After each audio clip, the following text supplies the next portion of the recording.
10ଟି मनोवैज्ञानिक तथ्य। Fact number 1, काम कला बेले गीत शुणा द्वारा काम करिवार क्षमता बढ़ी थाए। फैक्ट नंबर 2, मनोवैज्ञानिक अनुसार गोटे मनीषर खुशी 9 दिन ठारू अधिक रही पारे नहीं। फैक्ट नंबर 3, आपणक पोशाकर प्रभाव आपणक मन उपर पड़ी थाए। भल पोशाक पिंधा द्वारा मन भल रहे। फैक्ट नंबर 4, मनीषर 30% समय कल्पना करिवारे ही जाई थाए।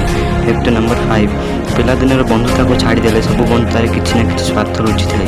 फैक्ट नंबर 6, शरीर जिते थकी जाए मस्तिष्क सेतिक ही सृजनशील होता है। फैक्ट नंबर 7, मनुष्य जीवन में 90% दुख अन्य को देखिले ही आसी थाए।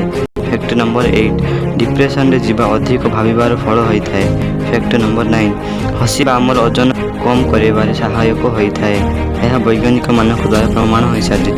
फैक्ट नंबर 10, 15 मिनट चापरे रहिले सेतिक ही शक्ति खर्च हुए जहाँकि 1 घंटा मजूरी करिबारे खर्च होता है।